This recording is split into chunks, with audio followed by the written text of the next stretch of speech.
السلام عليكم ورحمة الله وبركاته بسم الله والحمد لله والصلاة والسلام على رسول الله وبعد একজন জানতে চেয়েছেন যে বাংলাদেশে ধর্মের নামে ব্যবসা শুরু করেছে হুজুরেরা। একথা বলেছেন এটিএন বাংলার একটা সাক্ষাৎকারে ফজলুর রহমান সাহেব। আপনি এই বিষয়টা কি বলবেন? আমি বলবো এই লোকটা চরম বেয়াদব, চরম বাপের বেয়াদব। সে আলেমদেরকে যে শব্দ চয়নে কথা বলে, আমি বলবো তার কথাগুলো আগেকার জালেমদের সাথে সরাসরি মিলে যায়। যে ল্যাঙ্গুয়েজ সে ব্যবহার করেছে আলেমদের সামনে, একটা দুইটা না। তো আমি নাম ধরেই বলবো, সে অনেক মুরব্বী,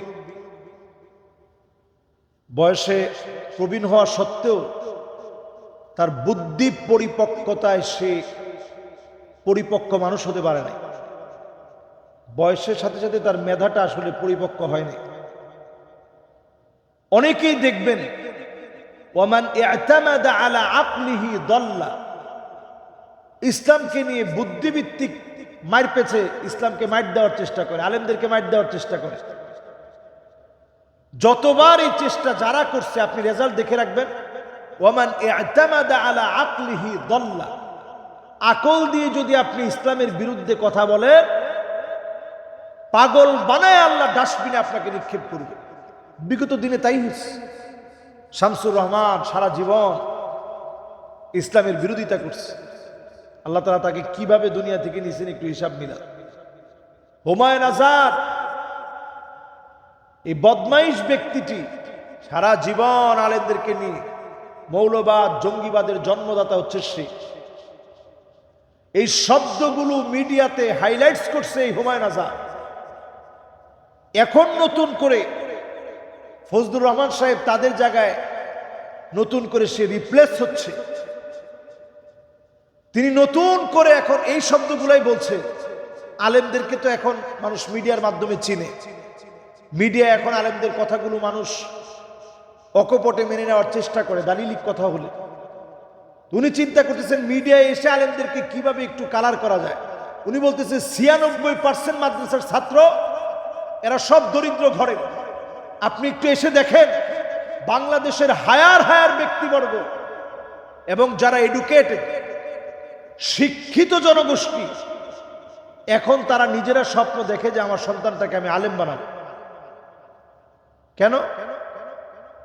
কারণ তাদের কাছে এটা মনে হয় যে আলেম বানালে অন্তত আমার ছেলেটা আমার খোঁজ খবর নিবে, মানুষের মতো মানুষ হবে। তা আপনি যে কথা বললেন যে লিল্লা খায়, আরে আমরা সবাই লিল্লা খাই। আপনি নিজেও আল্লাহটা খান এই জমিনের মধ্যে বসে। আপনি নিজেও আপনার কামাই দিয়ে খেতে পারেন না, আল্লাহ আপনাকে খাওয়ায়। তা আপনি যে বারবার বললেন আলেমরা লিল্লা খায়, কথাগুলো চরম আপত্তিকর কথা হয়েছে। কাজী তার বিরুদ্ধে প্রতিবাদ হওয়া দরকার। এবং আমি বলবো যদি এগুলোকে এখনই সোজা করা না হয়, সামনের দিনটা ভয়াবহ হবে। এজন্য দলীয়ভাবেও এদের ব্যাপারে সজাগ দৃষ্টি রাখা দরকার। আপনি গোপনে গোপনে খবর নিয়ে দেখেন এরা সব রয়ের এজেন্ট, নানাভাবে রয়ের এজেন্ট হয়ে এরা কাজ করছে। এজন্য এদের ব্যাপারে সজাগ সচেতন হয়ে আমাদের আলেমদেরও কথা বলা দরকার। ভয়ভীতির কিছু নেই। আমরা আল্লাহর জন্য দুনিয়ায় আসছি একবার, চলে যাব একবার। এখানে ভয়ের কিছু নেই। সবাই এই বিষয়ে সোচ্চার হয়ে প্রতিবাদ করা দরকার। আলেমদেরকে খাটো করে কথা বলবে, তুমি এত বড় সাহস কোথায় পাও? নবী আলাইহিস সালাতু ওয়াস সালাম পরিষ্কারভাবে বলেছেন, লাইসা মিন্না, সে আমার দলভুক্ত হতেই পারে না। মাল্লাম ইয়ারিফ লিআলিমিনা হাক্কাহু, যে আমার আলেমের হক জানে না সে আমার দলভুক্ত হতে পারে না। অথচ এই লোকটা দিনের পর দিন লাগামহীন কথা বলে যাচ্ছে আলেমদের ব্যাপারে। মাআযাল্লাহ, আল্লাহর কাছে আমরা পানাহ চাই এই জাতীয় কর্মকাণ্ডের গোড় বিরোধিতা করি আমরা, এবং তারা যেন সোজা হয়। এ ব্যাপারে আমরা দলীয়ভাবে যেন তাদের ব্যাপারে সিদ্ধান্ত নেওয়া হয়। আমি বিএনপিকেও বলবো এই জাতীয় ব্যক্তিদেরকে আপনারা অন্তত চিহ্নিত করুন। তাদেরকে আপনারা অন্তত বোঝানোর চেষ্টা করেন।